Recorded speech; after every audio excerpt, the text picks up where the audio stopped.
You're watching Toronto Sports Rush on the Bet Rivers Network. Welcome to the Toronto Sports Rush right here on the Bet Rivers Network. EJ Hradek here and joined by my colleague over at NHL Network, NHL player, 700 NHL games, now dominating in the media world, Jason Demers. Jason, how are you this morning? I would not say dominating. I would say just trying to chase you down, trying to chase your old ass down. You're the gold standard to me. So I'm happy to be here for you. You really need to rethink your whole circumstances. I mean, I appreciate it. It's nice of you, but hey, you're everywhere. You're doing a lot of stuff, so I'm really happy for you. And congratulations on a great NHL career. I mean, you were a 7th round draft pick back in 2008 for San Jose. I'll tell you what, not a lot of 7th round draft picks play one game, more or less 700. So congratulations on a terrific career.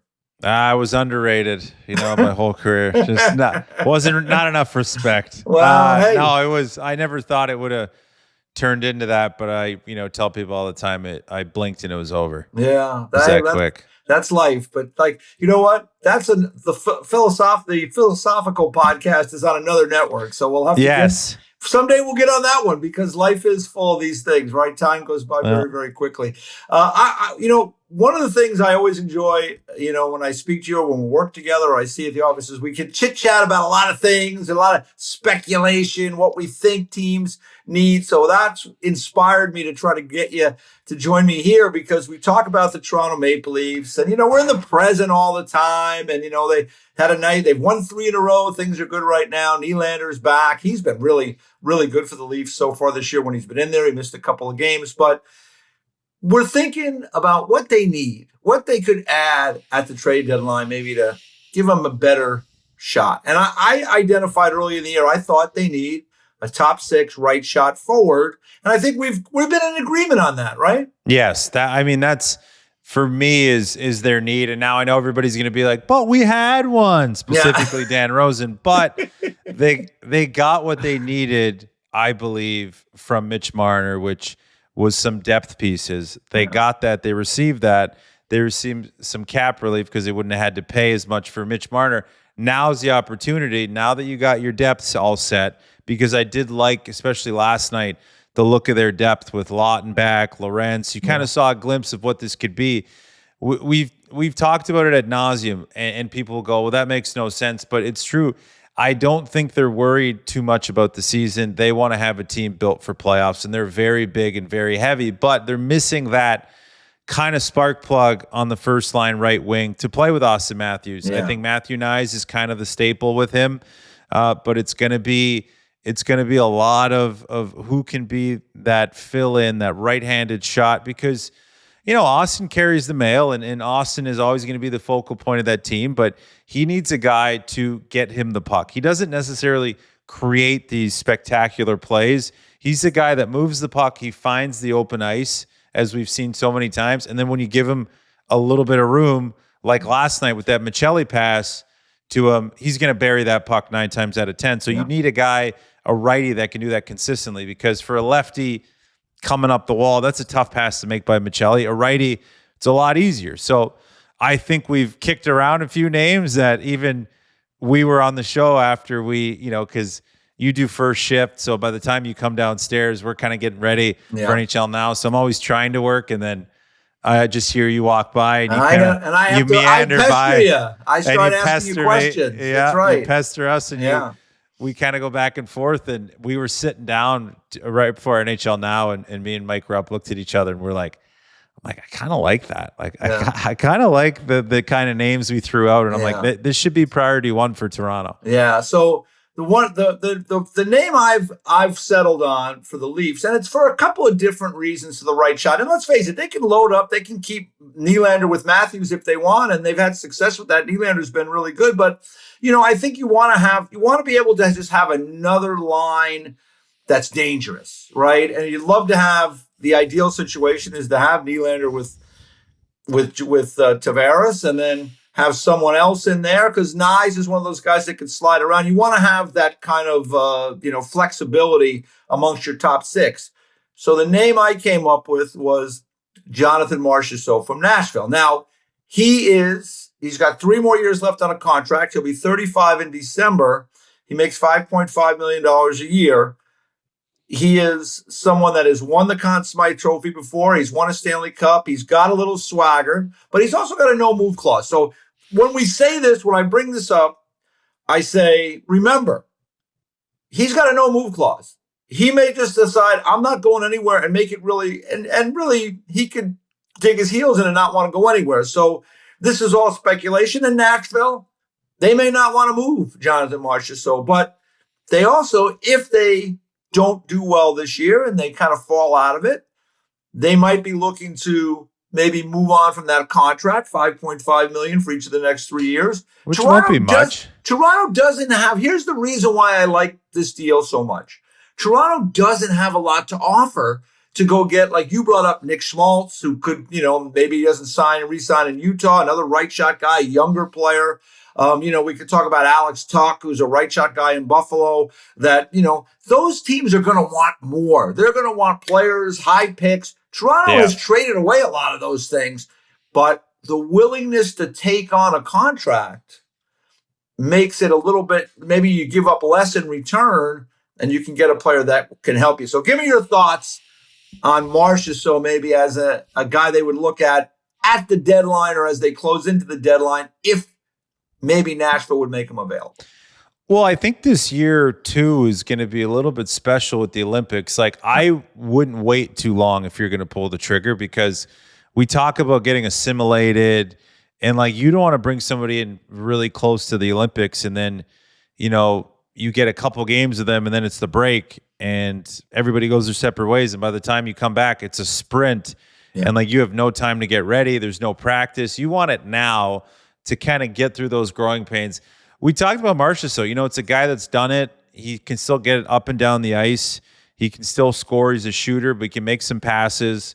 He can, work to get pucks back. And I think it would be a very, and this is what we have to do in this industry is we gotta make fans get pissed at us. We gotta have a little tate-a-tate, a little rat-a-tat, just because, like, these things are, I'm sure, because listen, GMs and coaches do listen to media as well, and they do get ideas as well, as they should, because there's a lot of information out there. Yeah. We specifically have access to a lot of information. So for us, seeing this is something that's viable to me, is something that I think Brad Treliving is probably considering right now and looking at, because do I think this team can win a Stanley Cup? I think they can contend.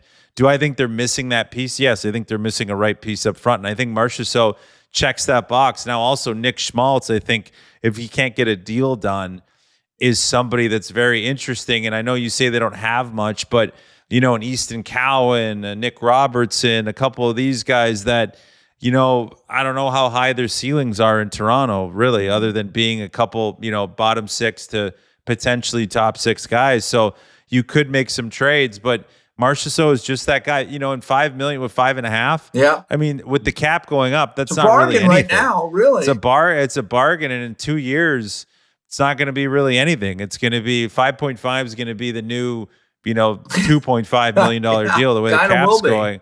Yeah. So I think it's something they should look at, and I think they are looking at it, because if you've looked at, the way the Toronto Maple Leafs, they've won 3 in a row. They're playing. They have spurts where they can put it together, but you see they're missing something. When you're watching the games, they're like, there's something missing, and I think it always will be tied to Austin Matthews, even though that Austin has played a more conservative game this year.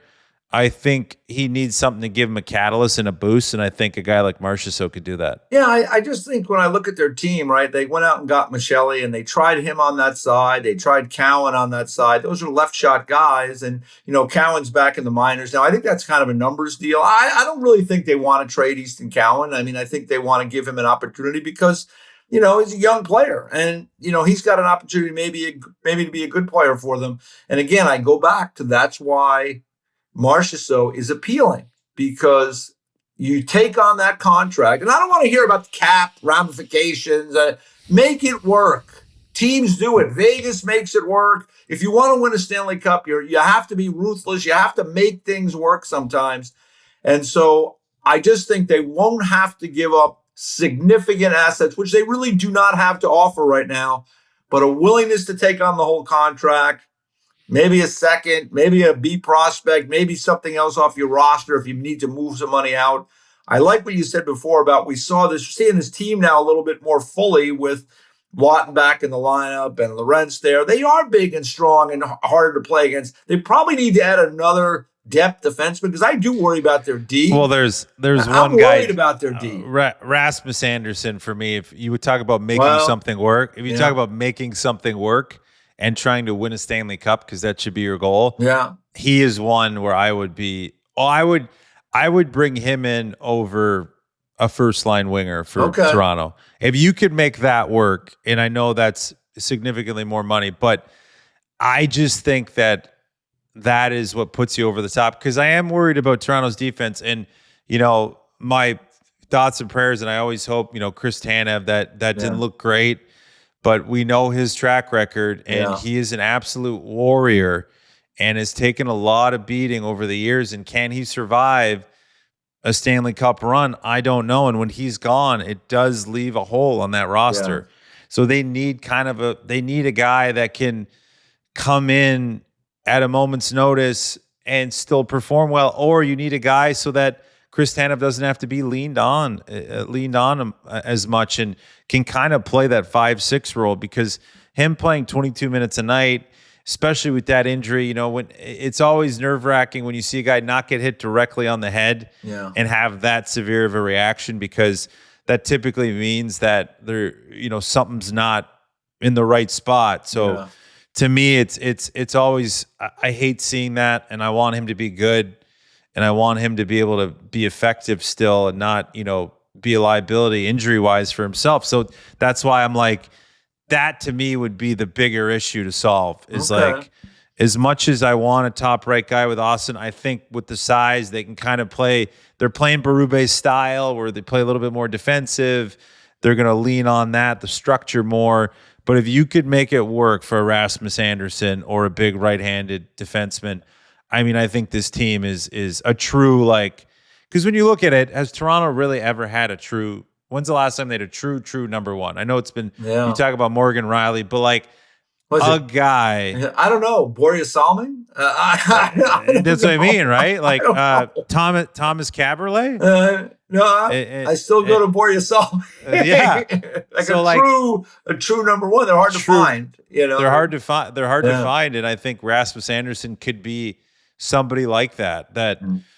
I think the worse it gets for Calgary, the harder it'll be to, the price, the more the price will go down. But that's the thing, JD, is this is the problem the Leafs have, is I don't know what they have to offer teams. A guy like Rasmus Andersson is a really valuable asset.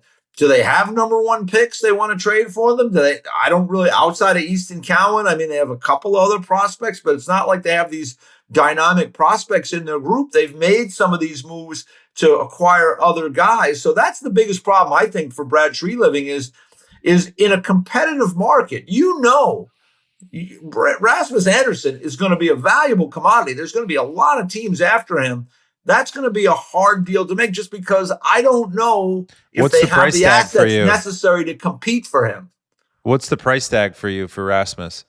A first, a second, and a prospect? It's probably in the hit. People always talk about these deals, right? And they talk about these players, and they're going to get all these things back. At the end of the day, if a guy, and every case is different. If a guy's got years on his contract and money, that's mitigating. That's why, again, Marchessault, someone more reasonable to get, at least if you're looking for wingers, because if you're willing to take on the contract, you probably can give less in return. Just like if you're willing to, if you don't want to and you want the other team to eat money, well, then you probably have to give up something insignificant for them to do that, right? It's an equation. So when you ask me about Andersson, I would say probably it'll be a competitive market. I would say, I agree with you. I think it'd probably be a first, maybe a second or a third in another draft. And that probably would depend on the quality of prospect or player that would be in addition to that. So there's going to be a competitive market. It's all about the market, right? There's going to be teams wanting him, and that'll jack up the price. Well, and let's look at this right now. Rasmus Andersson's making 4.5, and it's his last year of his deal. Well, so there's no commitment. See, there's no commitment beyond that. But the reality is he a rental for you? Or is he a guy you can sign long term? I mean, that's another thing that plays into this. I think it's worth it to.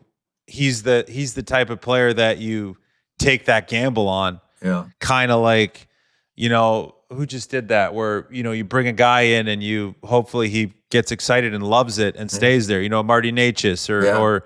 Hey, Brad Marchand went to Florida and loved it and stayed there and signed a deal. Brad Marchand. But there's a lot of examples of that over the years. But it's a risk. And you got to think, like, the later this gets for Calgary, like, Rasmus Andersson's not staying there. He's leaving. Yeah. So the later this gets for Craig Conroy, the more you got to make a deal. So you kind of wait him out. But I think he's going to be sought after. There's tons of teams kicking the tires. Yeah. And they're probably, to your point, he's asking for the moon, but it's going to dwindle away quickly here because you're going to have to take something soon. Yeah. Because I can't see Rasmus staying and – I could see him moving on and going somewhere else. So that's just an interesting one for me. It's funny, with a fellow Swede too that's there, with a fellow Ekman Larsson that played together for Nationals. Here's the thing, though. Like you talk about just for one team, for example. How about Utah in terms of like Anderson, right? Like, they have have a lot. They have a pool of young players. They have picks they can move. They have assets. They could get a right shot guy, and also they want to spend money. They could offer him a really maybe overmarket contract because they're still trying to attract people to their markets. That's just one example. I just think, listen, he'd be a great fit. I agree with you 100%. He'd be a great fit for Toronto, but I just think the price tag for him might be more than the Leafs have, even if they want to. Yeah, it's more than they probably have to pay. But hey, this is the beauty of talking about these things, about speculation. We will see if Brad Treliving can do it. And remember, he was the general manager of the Calgary Flames. He's very familiar with the people there. So, what do you call a pool of draft picks? NHL draft picks. What? A bust. Not very nice.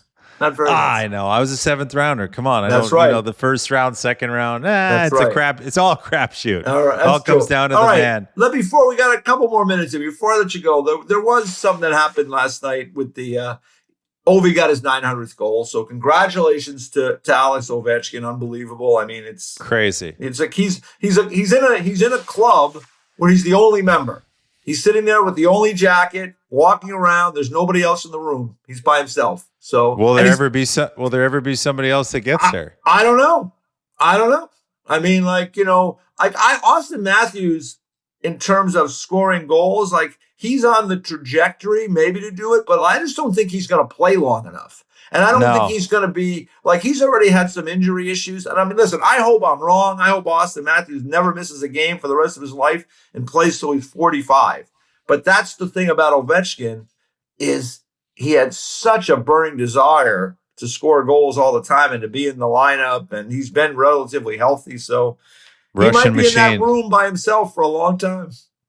Yeah, he's going to be lonely there. It's going to be lonely. And that guy just drinks Coke on the bench and deletes beers after the game. So it goes to show you, they can't teach skill. That's right, kids. So remember that. But what did you think? The thing I want to ask you, what did you think about Jordan Binnington? He gives up that odd goal. I mean, it was a really bad night for the Blues. They get blown out. Bad year. And then, it's really been tough. We might start looking at some of the guys the Blues might want to move out. Maybe there's a player there.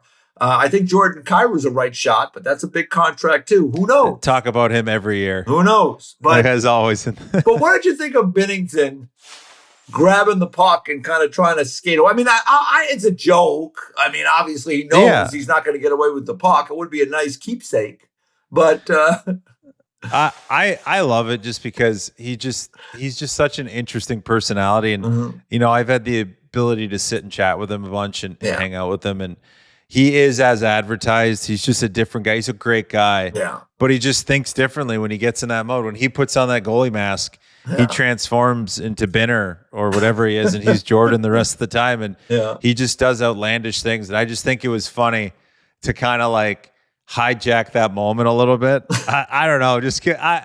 People get mad and be like, but like for him, you're still a competitor. He's probably pissed off that he was the guy to give up, goal number 900. Yeah. So like you're the guy when it's in the record books and we're talking about it for years to come, they're going to say, who did he get scored on? Jordan Binnington. That's right. People are going to remember. They're not going to remember who was on the ice, a defenseman or forward. They'll remember the goalie. So him to put it in his pants is pretty funny. And he was probably thinking, maybe if I get this thing to eBay and I can trade it for an Ovi stick or something, and get maybe an Ovi stick, get some out of that. But if I was him, the little kind of rascal that I can be at times, for me, I was like, he should have just thrown it in the stands. It would have been hilarious. Yeah, just hucked it in the stand. Imagine that. Oh my goodness. Because it's not like that's a win for him. Because if it's in Washington. If he throws it in the stands, a fan could end up with that puck. Now, eventually the fan will give it back. There'd be some trade, whatever.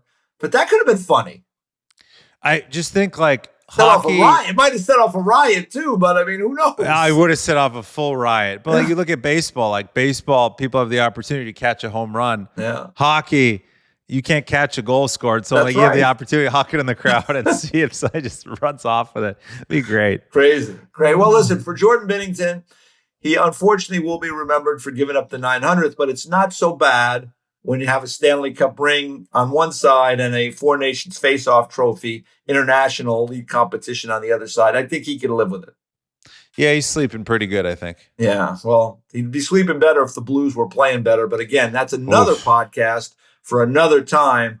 But for this one, we will let you get back to your day. Thank you for speculating along with me. We'll see if any of this happens. And for Leafs fans and for people in Nashville, again, I say, this is all speculation. We don't know, but we just like to speculate and see. And maybe we'll be right, maybe not. Or do we? Yeah. Bum, bum, bum. Jason Demers, thanks so much for the time today, buddy. You've been watching the Toronto Sports Rush right here on the Bet Rivers Network. Thanks for watching Toronto Sports Rush on the Bet Rivers Network.